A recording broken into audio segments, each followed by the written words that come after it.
नमस्कार, आप देख रहे हैं विशेष। मैं हूं श्वेता सिंह। जवाहरलाल नेहरू यूनिवर्सिटी से निकले देश विरोधी नारों की ज्वाला में धीरे धीरे देश धधक रहा है। इसमें जेएनयू छात्र संघ का अध्यक्ष गिरफ्तार हो गया है, लेकिन वो चेहरे पता चल चुके हैं जिन्होंने वो नारे लगाए थे। और इसीलिए सवाल यह है कि देश विरोधी नारों का मास्टरमाइंड उमर खालिद है कहां?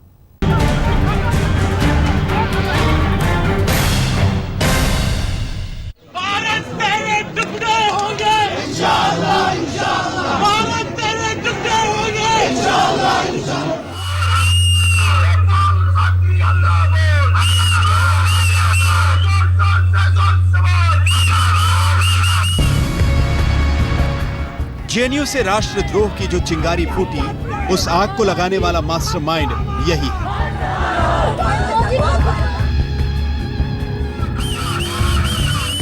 नाम है उमर खालिद, जिसे जेएनयू में राष्ट्र विरोधी नारों का मुख्य मास्टरमाइंड माना जा रहा है।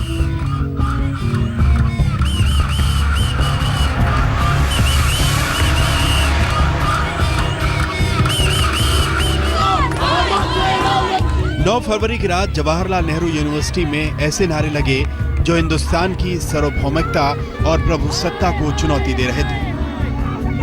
उन नारे लगाने वालों का अगुवा था उमर खालिद। इसीलिए इस मामले में जब पूछताछ शुरू हुई तो उमर खालिद भाग निकला।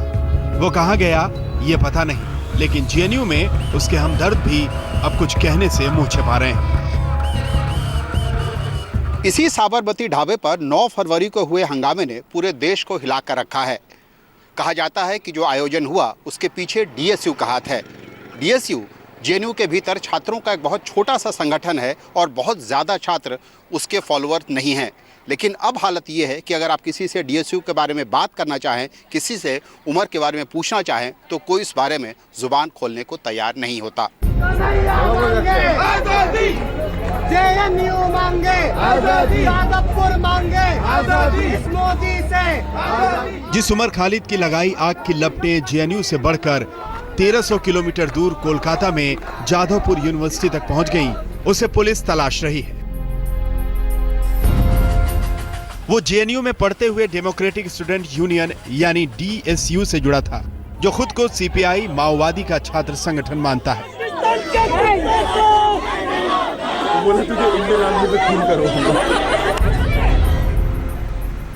जेएनयू की दीवारों पर उन नारों को आप पढ़ सकते हैं जो हिंदुस्तान के खिलाफ नफरत के लफ्जों में लिखे गए हैं। देखिए, ऐसा है, काफी संख्या में इसमें लोगों ने पार्टिसिपेट किया था और इसके जो रिंग लीडर्स हैं उनको हमने ऑलरेडी आइडेंटिफाई किया हुआ है और हम जो है उनकी जो मुनासिब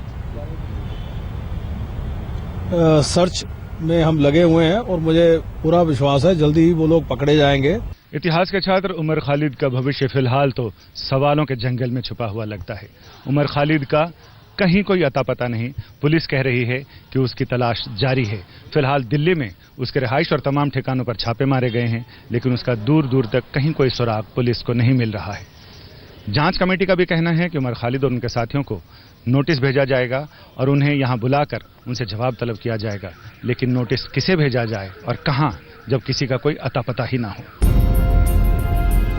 हम आपको आगे बताएंगे कि 9 फरवरी की रात जेएनयू में राष्ट्र विरोधी नारे लगाने में उमर खालिद के साथ और कौन से साजिश करता थे, कैसे उसके दो साथी अनिर्बन भट्टाचार्य और बनो ज्योत्सना लाहिड़ी इस साजिश की अहम कड़ी हैं, कैसे उसने जेएनयू ही नहीं बल्कि देश के 18 यूनिवर्सिटी में अफजल गुरु के लिए नारेबाजी और प्रोग्राम बना रखे थे।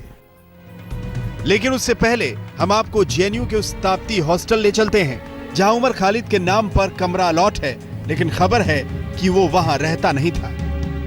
उमर खालिद को जेएनयू के ताप्ती हॉस्टल में कमरा नंबर 168 अलॉटेड है, लेकिन उमर ना तो यहाँ रहते हैं और न ही कभी आते जाते हैं। यहाँ तक कि उनके कमरे के ठीक बगल में रहने वाले लोगों को ये पता तक नहीं है कि उमर को ये कमरा अलॉटेड है। लोगों का कहना है कि उमर जेएनयू कैंपस के बाहर कहीं कमरा लेकर रहते हैं। कई साल पहले जब अरिबान नाम के उनके दोस्त इसी हॉस्टल में रहते थे, तब उमर का यहाँ आना जाना था, लेकिन जब अरिबान को दूसरे हॉस्टल में कमरा मिल गया, उसके बाद से उमर ने यहाँ आना जाना बंद कर दिया।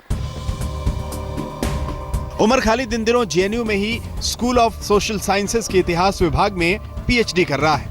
उमर ने जेएनयू से ही इतिहास में बीए और एमए किया था। उमर ने जेएनयू से ही एमफिल भी किया था, जहां उसका कार्यक्षेत्र झारखंड था।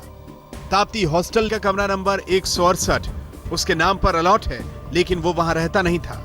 9 फरवरी को साबरमती ढाबे में देश विरोधी नारे लगाने के कार्यक्रम के लिए उसी ने प्रशासन से इजाजत मांगी थी। हम इस वक्त मौजूद हैं जेएनयू के हिस्ट्री डिपार्टमेंट में। उमर खालिद और अरिबान भट्टाचार्य दोनों यहीं के स्टूडेंट हैं, दोनों हिस्ट्री से पीएचडी कर रहे हैं। उमर और अरिबान दोनों ने एमफिल में यहाँ एडमिशन लिया था। उनके टीचर्स बताते हैं कि दोनों पढ़ाई लिखाई में ठीक ठाक हैं। उमर महाराष्ट्र के अमरावती का रहने वाला है, जबकि अरिबान कोलकाता का रहने वाला है। लेकिन जब से विवाद हुआ है, इस विभाग में कोई भी उनके बारे में बातचीत करने से बच रहा है। हर कोई उनका नाम आते ही चुप्पी साध लेता है। और तो और जेएनयू में राष्ट्र विरोधी नारों के मामले में ही जेल गए छात्र संघ अध्यक्ष कन्हैया कुमार ने भी एक अपील जारी करके उमर खालिद की हरकतों की निंदा की है। 9 फरवरी को हमारे विश्वविद्यालय में एक दुर्भाग्यपूर्ण घटना घटी, जिसकी मैं निंदा करता हूं। विभिन्न सूत्रों से प्राप्त वीडियो को देखने के बाद पता चलता है कि जेएनयू में कुछ जेएनयू और कुछ बाहरी लोग असंवैधानिक नारे लगा रहे थे। इसीलिए मैं अपनी संवैधानिक प्रतिबद्धता के साथ उन नारों का समर्थन नहीं करता हूं। इतिहास में रिसर्च करते करते उमर खालिद हिंदुस्तान तोड़ने वाले नारों का डॉक्टर बन गया, लेकिन उसके गुनाहों की परतें अब उधड़ने लगी हैं। संजय शर्मा के साथ बालकृष्ण, दिल्ली, आज तक। देशद्रोह के मास्टरमाइंड उमर खालिद के बारे में खबर है कि वो नक्सली आंदोलन से जुड़े डीयू के पूर्व प्रोफेसर साईं बाबा से तिहाड़ में भी मिला था। उमर ने 9 फरवरी को जेएनयू में देश विरोधी नारों का जो कार्यक्रम रखा था, उसमें 9 और लोग शामिल थे। ये सभी जेएनयू के छात्र हैं। इनमें से 2 तो ऐसे हैं जो उमर खालिद के बेहद जिगरी हैं।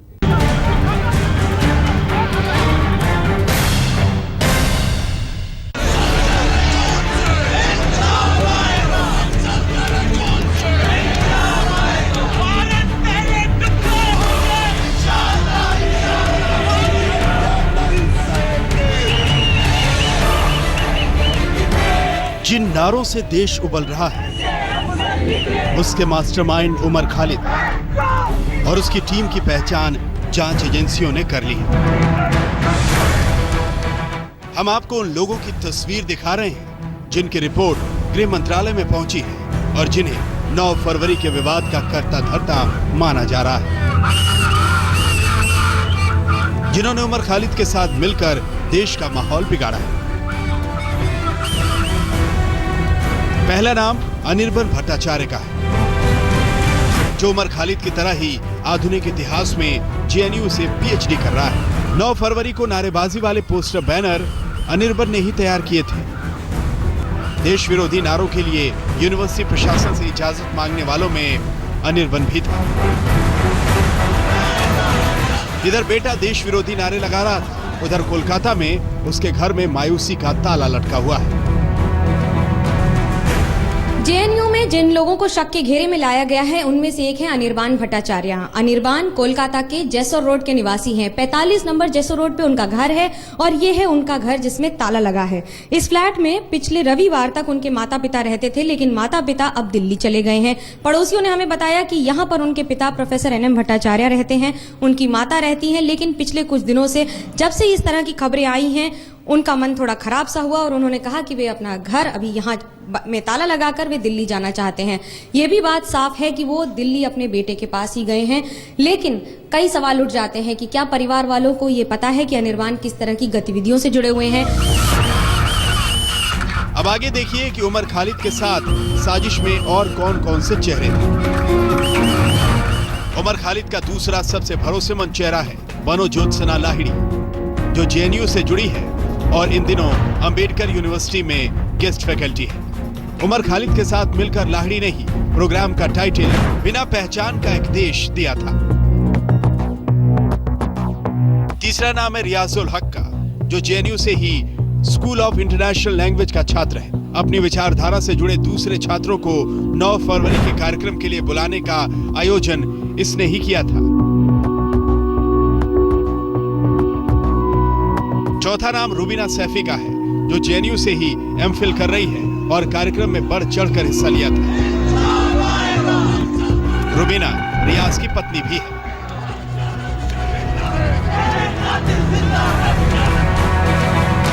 पांचवा नाम कोमल भरत मोहिते का है, जो जेएनयू की छात्रा है और जिसने साबरमती ढाबे पर कार्यक्रम का आवेदन दिया था। छठा नाम अंजलि का है, जो डीएसयू की सक्रिय सदस्य है और कार्यक्रम के आयोजकों में इसका भी नाम था। सातवां नाम भावना बेदी का है, जो जेएनयू की छात्रा है और कार्यक्रम के आयोजकों में ये भी शामिल था। आठवां नाम अश्वथी का है, जो जेएनयू में पढ़ती है और उमर खालिद के साथ मिलकर इस कार्यक्रम को तैयार किया था।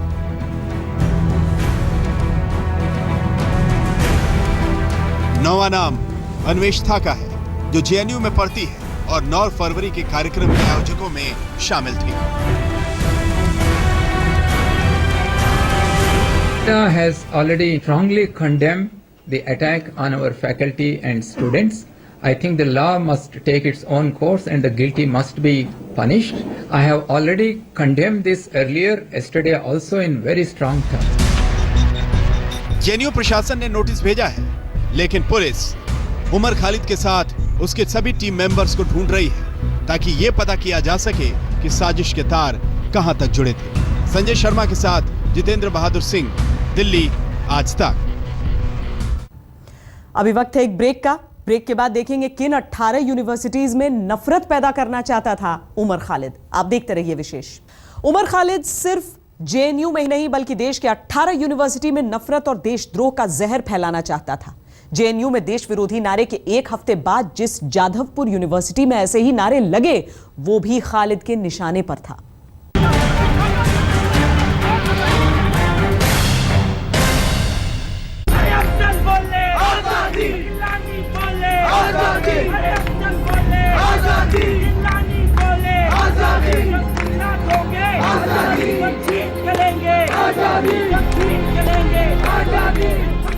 देश विरोधी ऐसे नारे कोलकाता की जाधवपुर यूनिवर्सिटी में जेएनयू मामले के बाद लगे, लेकिन जेएनयू विवाद के मास्टरमाइंड उमर खालिद ने इसकी तैयारी काफी पहले से कर रखी थी।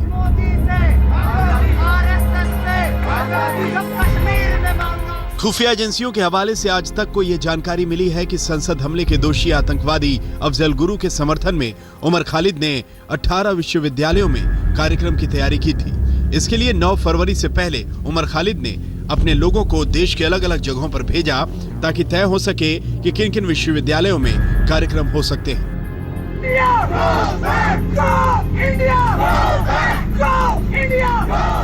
अब खुफिया और सुरक्षा एजेंसियां ये जानने में लगी हैं कि आखिर अफजल गुरु जैसे देशद्रोही आतंकवादी के लिए इतने बड़े कार्यक्रम के लिए पैसा कहां से आता था। उमर खालिद पर रुपए पैसे की मेहरबानी किसने की? कन्हैया कुमार को जेएनयू के मामले में दिल्ली पुलिस ने भले ही गिरफ्तार किया हो, पर असल में इस पूरी घटना का मास्टरमाइंड कोई और है। सूत्रों से मिली जानकारी के मुताबिक खालिद उमर ने 9 फरवरी को इस पूरे मामले की योजना तैयार की थी और बाकायदे 10 कश्मीरी युवकों ने जेएनयू परिसर में आकर इस पूरे मामले की जानकारी ली थी। जानकारी के मुताबिक बड़े स्तर पर इनमें से कुछ युवकों के अलगाववादियों और नक्सलियों से भी संबंध माने जा रहे हैं। जेएनयू से निकली आग हफ्ते भर में ज्वालामुखी में तब्दील हो गई है। इसीलिए खुफिया एजेंसियों का फोकस उन विश्वविद्यालयों के तह तक जाने का है जहां उमर खालिद की नजरें हैं। जितेंद्र बहादुर सिंह, दिल्ली, आज तक। जेएनयू विवाद हर घंटे बड़ा होता जा रहा है और अब से कुछ देर पहले राहुल गांधी ने पूरे विवाद में केंद्र पर निशाना साधा है और कहा है कि हर विश्वविद्यालय में आरएसएस अपने लोगों को वीसी बना रही है और छात्रों की आवाज दबाने की कोशिश